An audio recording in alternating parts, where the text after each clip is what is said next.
नमस्ते बच्चों। मैं हिंदी टीचर राजा भाई अग्रवाल। आज हम लोग हिंदी साहित्य का इतिहास का संक्षिप्त अध्ययन कर रहे हैं। साहित्य के घटनाओं का क्रमबद्ध रूप से वर्णन साहित्य का इतिहास कहलाता है। हिंदी साहित्य के इतिहास को 4 कालों में बांटा गया है। पहला आदिकाल, दूसरा भक्ति काल, तीसरा रीत काल और चौथा आधुनिक काल। आधुनिक काल के भी भेद हो जाते हैं। भारतेंदु युग, द्विवेदी युग, छायावाद युग, प्रगतिवाद युग, प्रयोगवादी कविता युग और नई कविता का युग। ये आधुनिक काल के विभाजन हो जाते हैं। तो साहित्य के इतिहास का एक चार्ट या सारणी के माध्यम से इसका हम संक्षिप्त अध्ययन कर रहे हैं।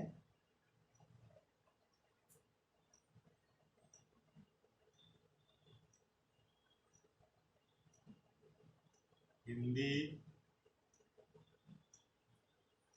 साहित्य का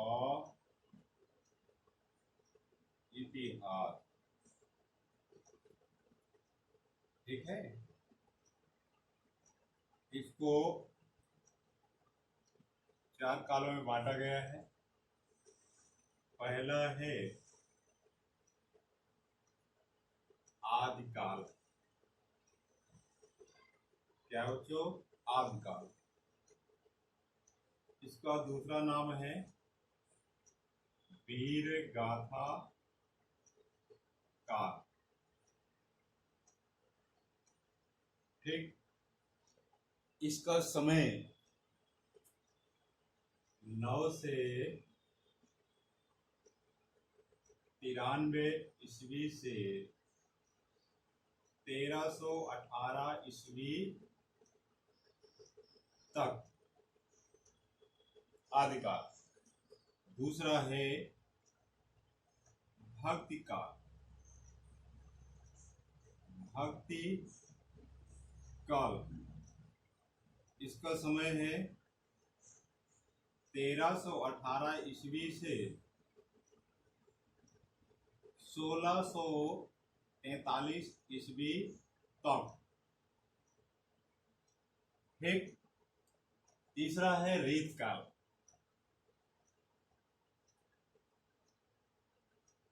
रीत काल, इसका समय है 1643 ईस्वी से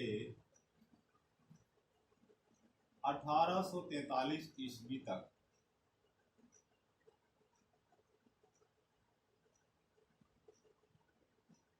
चौथा है आधुनिक काल। आधुनिक काल, इसका समय है 1843 ईस्वी से आज तक। ठीक।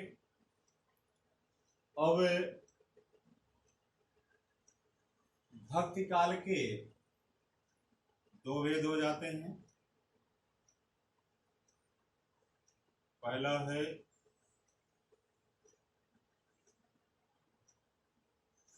निर्गुण काव्य और दूसरा है सगुण काव्य।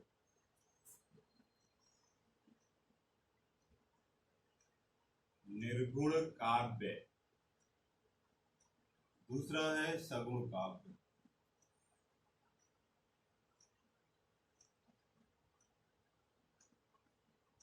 ठीक। अब यहाँ पर निर्गुण काव्य के भी दो भेद हो जाते हैं।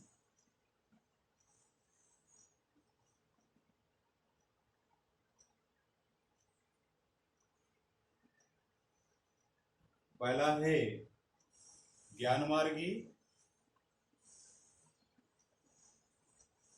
या संत काव्य, और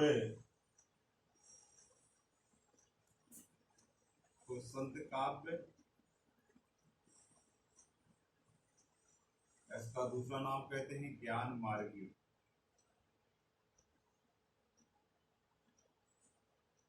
सूफी काव्य दूसरा होता है सूफी काव्य, दूसरा नाम है इसका प्रेम मार्गी। प्रेम मार्गी काव्य, ठीक है। सगुण काव्य के भी दो भेद हो जाते हैं।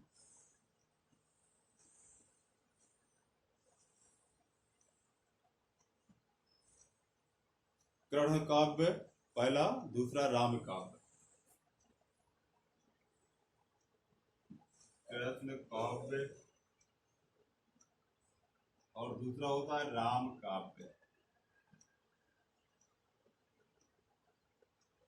ठीक। अब आते हैं रीतकाल। रीतकाल के तीन भाग होते हैं।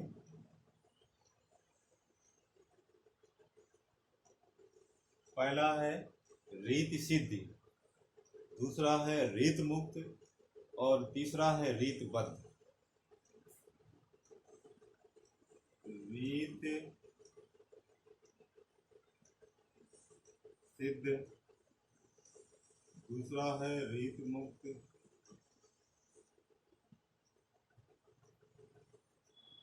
और तीसरा है रीतिबद्ध।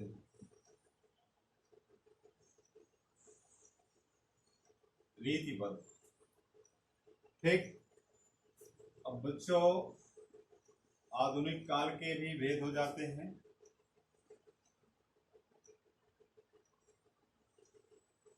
जिसमें से पहला है भारतेंदु युग।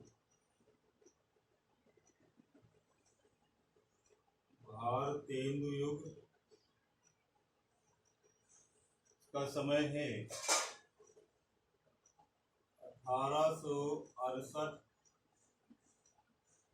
ईस्वी से 1903 ईस्वी तक, ठीक। दूसरा है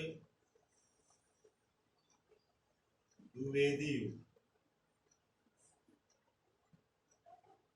इसका समय है 1903 ईस्वी से लेकर के 1922 ईस्वी तक। 1903 ईस्वी से लेकर के 1922 ईस्वी तक। तीसरा है छायावाद युग।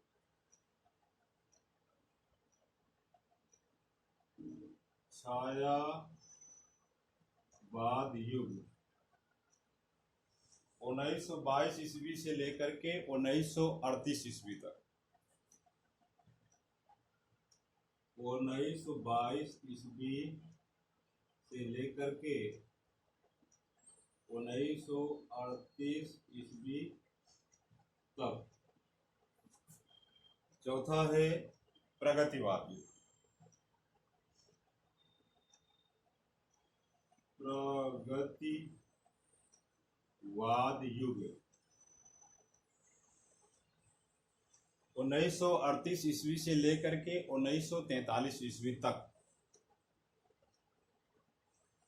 1938 से लेकर के 1943 ईस्वी तक। अगला है प्रयोगवाद। प्रयोगवाद युग 1943 43 ईस्वी से लेकर के 1954 ईस्वी तक, 1954 ईस्वी तक। अगला है नई कविता का युग। नई कविता का युग 1954 ईस्वी से लेकर के आज तक।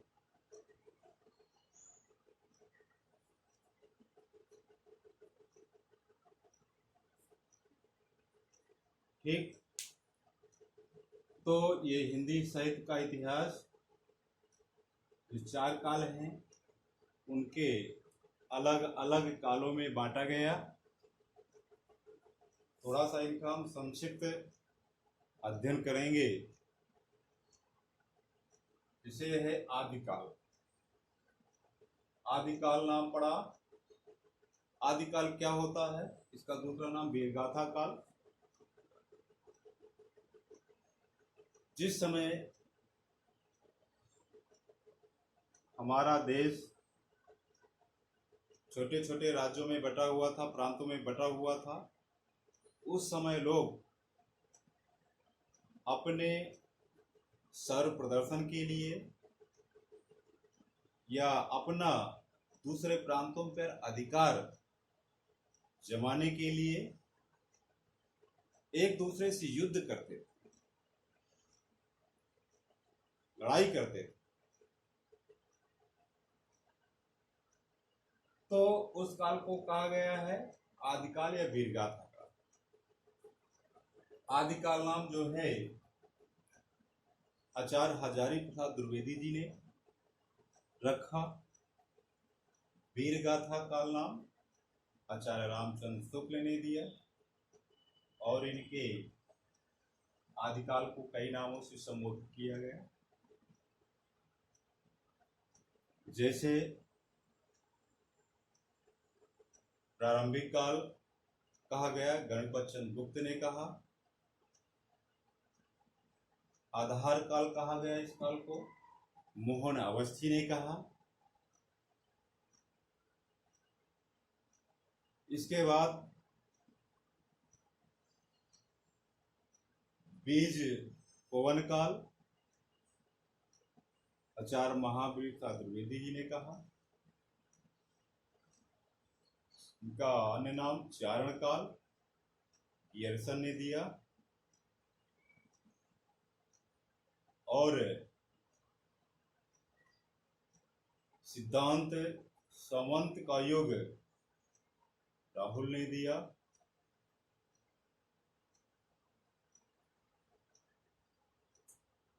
संधि काल डॉक्टर रामकुमार वर्मा ने दिया। कहने का तात्पर्य है कि इस काल को कई विद्वानों ने अलग अलग नाम दिए। ठीक, तो ये 993 ईस्वी से लेकर के 1318 ईस्वी तक का काल कहलाया आदिकाल या वीरगाथा। दूसरा आता है, इसमें आदिकाल में बहुत सारे कवि लेखक हुए, जैसे पृथ्वीराज रासो के लेखक चंद्रवरदाई थे। परमाल रासो के लेखक जगनिक थे। खुमान रासो के लेखक दलपति विजय थे। बीसल देव रासो के लेखक नरपति नाल थे। और परमाल रासो के लेखक जगनिक, जो आलाखंड के रूप में जाया जाता है। ठीक है, तो ये बच्चों रहा आदिकाल वीरगाथा। दूसरा है भक्ति काल। भक्ति काल का समय है 1318 ईस्वी से लेकर के 1643 ईस्वी तक।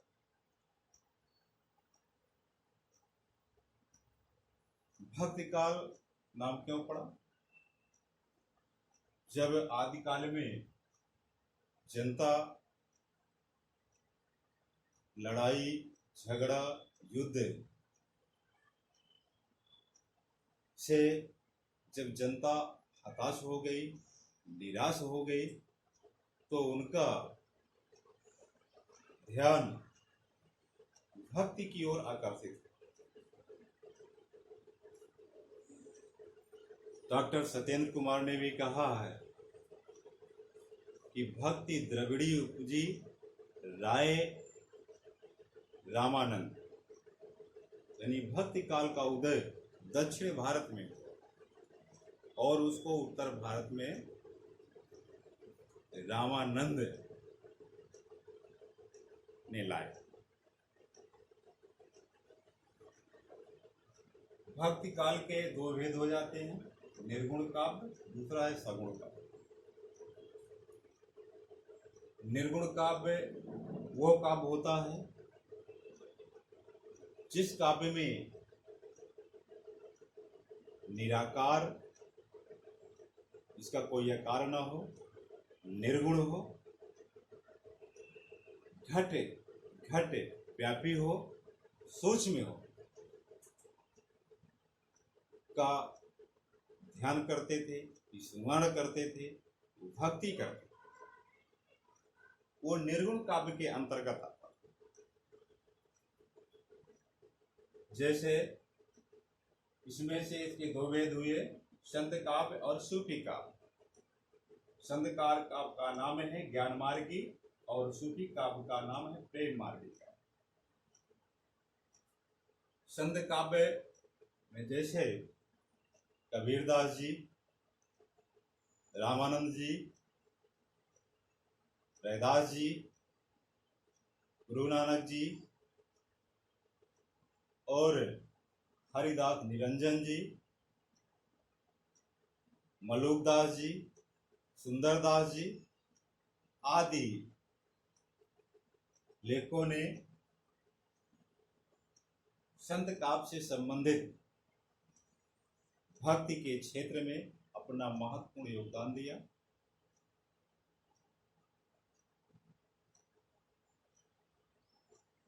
ज्ञान मार्गी ज्ञान से संबंधित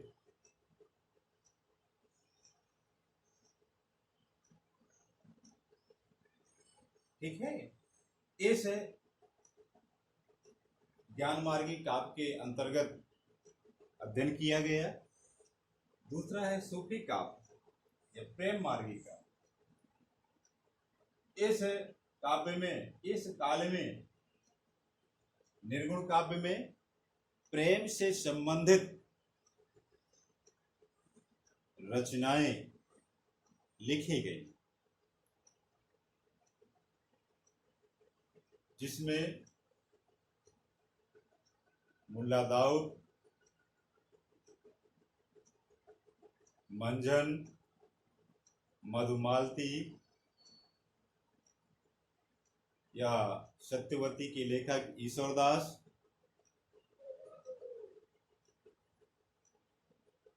नूर मोहम्मद, पद्मावत के लेखक मलिक मोहम्मद जायसी, होकर बहुत सारे लेखकों ने भक्ति के क्षेत्र में प्रेम से संबंधित रचनाएं लिखी। ये कहलाया सूफी काव्य या प्रेम मार्गी काव्य। इसके बाद अगला आता है सगुण काव्य। सगुण काव्य वो काव्य होता है कि जिसमें गुणों से परिपूर्ण हो, जिसको हम प्रत्यक्ष रूप से देख सकते हैं, सुन सकते हैं, उसका स्मरण कर सकते हैं, सगुण काव्य के अंतर्गत आता है। ऐसे सगुण काव्य के दो भेद हुए, कृष्ण काव्य और दूसरा है राम काव्य। कृष्ण काव्य वो काव्य कहलाया जो कृष्ण, भगवान श्री कृष्ण से संबंधित, उनकी भक्ति आराधना से संबंधित जो रचनाएं लिखी गई हैं वो कर्ण काव्य के अंतर्गत आई। जैसे सूरदास जी, कुंभनदास जी, कर्णदास जी, चतुर्भुजदास जी, नंददास जी, सीतर स्वामी जी, गोविंद स्वामी जी, रसखान जी और मीराबाई आदि कवियों ने, लेखकों ने भगवान श्री कृष्ण से संबंधित, उनकी भक्ति से संबंधित में अपना महत्वपूर्ण योगदान दिया। इसके बाद दूसरा काव्य है राम काव्य। वो काव्य जो भगवान राम की भक्ति, आराधना, उनकी उपासना से संबंधित जो रचनाएं लिखी गई, उनकी भक्ति की गई, वो राम काव्य के अंतर्गत कहलाए। से राम काव्य में प्रतिमा नाटक के लेखक भास, अभिषेक के लेखक भास, रघुवंश कालिदास जी ने लिखा, प्रसन्न राघव को जयदेव जी ने लिखा, रामायण को श्री वाल्मीकि जी ने लिखा और अग्रदास जी श्री तुलसीदास जी, ईश्वरदास जी आदि बहुत से लेखकों ने भगवान राम से संबंधित, उनकी भक्ति से संबंधित काव्य रचनाएं लिखी। तो ये काल जो है राम काव्य के अंतर्गत आया। इसके बाद बच्चों आता है रीत काल। रीत काल 1643 ईस्वी से लेकर के 1843 ईस्वी तक का काल रीत काल कहलाया। इसके 3 भाग हुए, रीत सिद्ध, रीत मुक्त, रीत काल। रीत काल क्या अर्थ होता है? रीति काल के समय, उस समय लेखक या कवि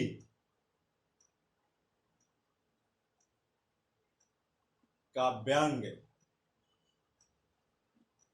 लक्षणों से संबंधित रचना लिखी गई, उसको रीत काल कहते हैं। काव्यांग काव्य के अंगों से संबंधित, उनके लक्षणों से संबंधित जो आचार्यों ने, कवियों ने रचनाएं लिखी वो रीत काल के अंतर्गत कहलाई। रीत सिद्ध, रीत मुक्त, रीत बद्ध। रीत सिद्ध उन कवियों को कहा जाता था जो काव्यांगों या लक्षणों को लिखने की जानकारी थी, लेकिन उन्होंने उससे संबंधित रचनाएं नहीं लिखी। जैसे बिहारी लाल, बिहारी सतसई की रचना की, और निवाज है, राम सहाय हैं, नृप शंभु हैं आदि लेखकों को रीत की जानकारी थी, लेकिन रीत से संबंधित उन्होंने रचनाएं नहीं लिखी। वो काल कहलाया रीत सिद्ध। इसके बाद आता है रीत मुक्त। बच्चों रीत मुक्त वो काल होता है जो रीत या काव्यांगों लक्षणों से बिल्कुल अलग हट करके जो रचनाएं लिखी गई हैं वो रीत मुक्त के अंतर्गत आई। रीत मुक्त में धन आनंद, आलम, बोधा, ठाकुर ये कवि रीत मुक्त के अंतर्गत आए। इसके बाद आता है रीतबद्ध। रीतबद्ध का अर्थ होता है जो रीत से जुड़े हुए काव्यांग या लक्षणों से संबंधित जो रचनाएं लिखी वह रीतबद्ध के अंतर्गत आई। इसे रीतबद्ध में चिंतामणि, मतिराम, पद्माकर, केशव, भूषण आदि बहुत सारे कवियों ने रीतबद्ध से संबंधित रचनाएं लिखी। इसके बाद बच्चों आता है आधुनिक काल। आधुनिक काल का समय है 1843 ईस्वी से लेकर के आज तक। इसमें क्या होता है, वह काल जिस काल में हिंदी गद्य का विकास हुआ, हिंदी गद्य पल्लवित और पुष्पित हुई,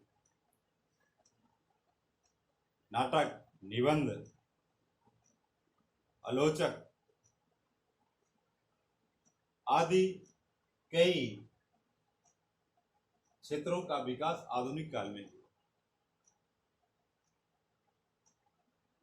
जैसे हिंदी गद्य के विकास में महत्वपूर्ण जो लेखक थे, सर्वप्रथम चंद छंद वर्णन की महिमा के लेखक गंग कवि, प्रेम सागर, लल्लूलाल,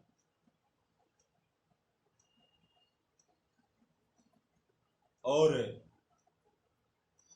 मुंशी इंसा अल्लाह खां रानी केती की कहानी, सुख सागर सदा सुखलाल, नाचकेतु पख्यान सदल मिश्र,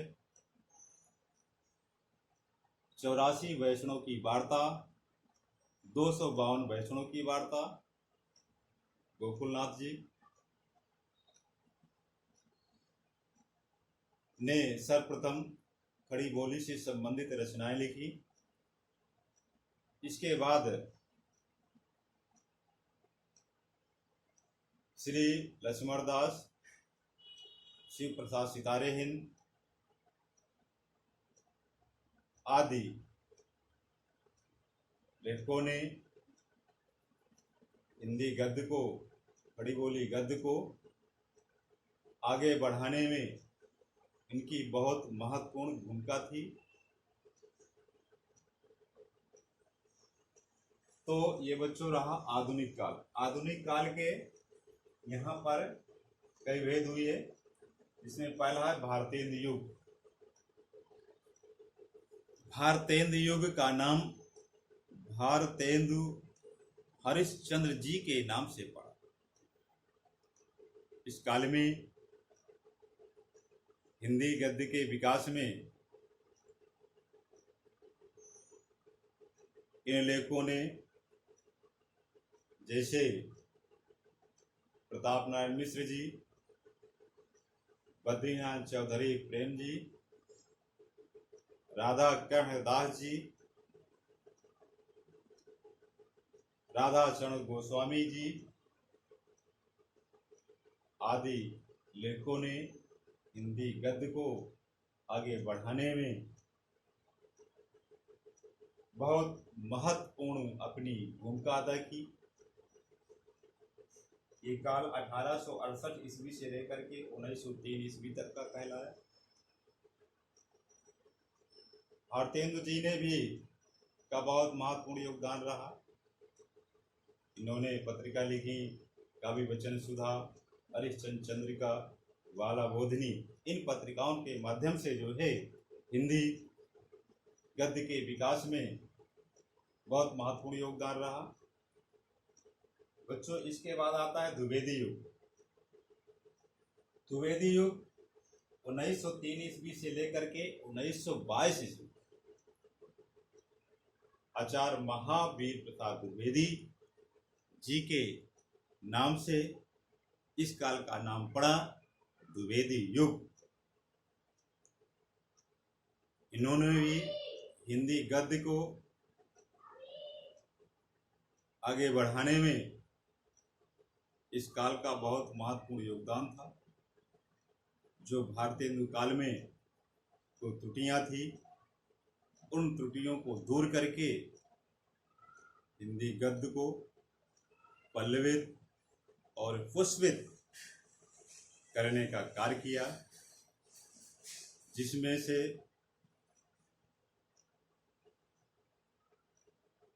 बहुत सारे लेखकों का योगदान था। रामधारी सिंह दिनकर जी,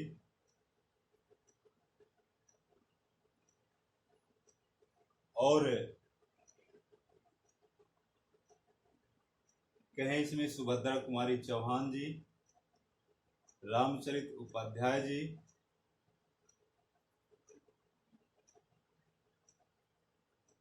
रायकर्ण दास जी, मैथिली शरण गुप्त जी, सियाराम शरण गुप्त जी, राम नरेश त्रिपाठी जी,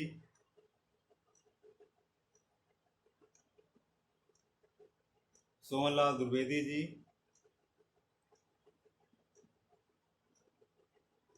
बहुत सारे लेखकों का हिंदी गद्य को आगे बढ़ाने में महत्वपूर्ण भूमिका अदा की। बच्चों, इसके बाद आता है छायावाद युग। छायावाद युग 1922 ईस्वी से लेकर के 1938 ईस्वी तक का काल छायावाद काल कहलाया। छायावाद का अर्थ है अनंत अज्ञात प्रीतम को आलंबन बनाकर चित्रमय भाषा में उनकी अभिव्यक्ति करना। यह जब आत्मा की छाया परमात्मा में, परमात्मा की छाया आत्मा में पड़े, वो छायावाद।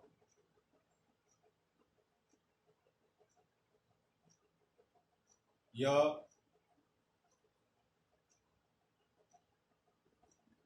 अपनी वेदना से संबंधित अभिव्यक्ति की जाए, वो छायावाद के अंदर है। छायावाद को भी कहा स्थूल के प्रति में सूक्ष्म का विद्रोह। छायावाद में बहुत सारे लेखकों का योगदान था। जैसे छायावाद के 4 स्तंभ कहलाते हैं, जयशंकर प्रसाद जी, सूर्यकांत त्रिपाठी निराला जी, सुमित्रा नंदन पंत जी और महादेवी वर्मा जी। इन छायावाद के 4 स्तंभ के, जिसके आधार पर छायावाद खड़ा हुआ।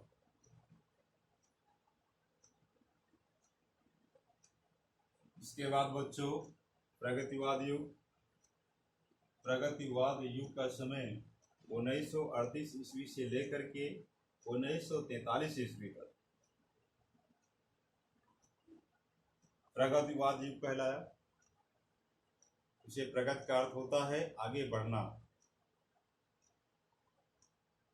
लेकिन हिंदी में प्रगतिवाद का अर्थ है साम्यवाद या मार्क्सवाद से संबंधित। साम्यवादी यानी शोषक वर्ग और शोषित वर्ग के बीच में जो खाई थी, जो दरार थी, उसको दूर करना कहलाया प्रगतिवाद युग। जैसे इस काल में श्री नागार्जुन जी, शिवमंगल सुमन जी, केदारनाथ अग्रवाल जी, त्रिलोचन जी और रंगे राघव जी आदि लेखकों का महत्वपूर्ण योगदान रहा। इसके बाद आता है प्रयोगवाद युग। बच्चों, प्रयोगवाद युग इस काल के लेखकों ने भाषा की दृष्टि से नए प्रयोग, काव्य वस्तु की दृष्टि से नए प्रयोग, शिल्प की दृष्टि से नए प्रयोग और उपमानों की दृष्टि से नए प्रयोग, विभिन्न प्रकार के ये इस युग में, इस काल में प्रयोग कर, जैसे गजानन माधव मुक्तिबोध, भवानी प्रसाद मिश्र जी, धर्मेंद्र भारती, कुंवर नारायण जी, जगदीश गुप्त जी,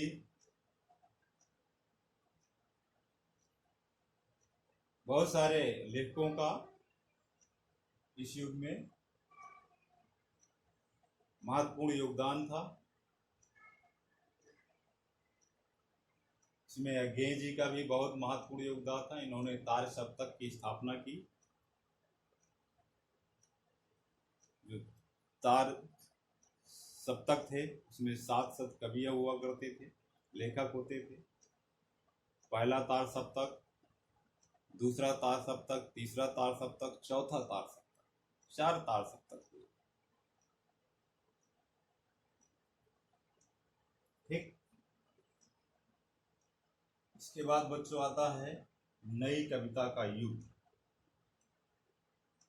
नई कविता का युग 1954 ईस्वी से लेकर के आज तक का जो काल है वो नई कविता के युग के अंतर्गत आता है।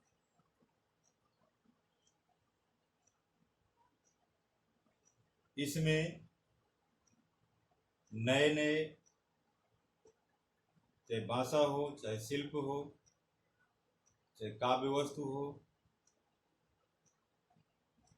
नए क्षेत्रों पर नए युग के अनुरूप उन्होंने रचनाएं लिखी। चाहे बुद्धिवाद की प्रधानता दी हो, चाहे वैदिकता की प्रधानता दी हो, चाहे भोगवाद की प्रधानता दी हो, चाहे क्षणिकवाद की प्रधानता दी हो, आदि से संबंधित लेखकों ने इस युग में अपना योगदान दिया। उन्होंने रचनाएं लिखी। भवानी प्रसाद मिश्र जी, मुक्तिबोध जी, अज्ञेय जी, धर्मवीर भारती जी आदि बहुत सारे लेखकों ने नई कविता के युग के अंतर्गत हिंदी को आगे बढ़ाने में इनका बहुत महत्वपूर्ण योगदान था। इसके बाद बहुत सारे कविता कहलाए, चाहे समकालीन कविता हो, चाहे अकविता हो, चाहे युगवादी कविता हो, चाहे निर्देश्य आदि कविता हो। ये इसके बाद नई कविता के बाद से लेकर के आज तक जो रचनाएं लिखी गई, कविता की गई, हिंदी के विकास में जो महत्वपूर्ण योगदान रहा वो नई कविता के युग के अंतर्गत। बच्चों, ये रहा हिंदी साहित्य का इतिहास का संक्षिप्त वर्णन। मैंने इसको संक्षिप्त करने का काफी प्रयास किया। हो सकता है थोड़ा सा इसका वर्णन करने में, इसकी व्याख्या करने में थोड़ा समय लगा हो, लेकिन मैंने इसके विषय में थोड़ा थोड़ा आप लोगों को जानकारी दी। तो ये सारी चीज़ें हिंदी साहित्य के इतिहास के अंतर्गत आती।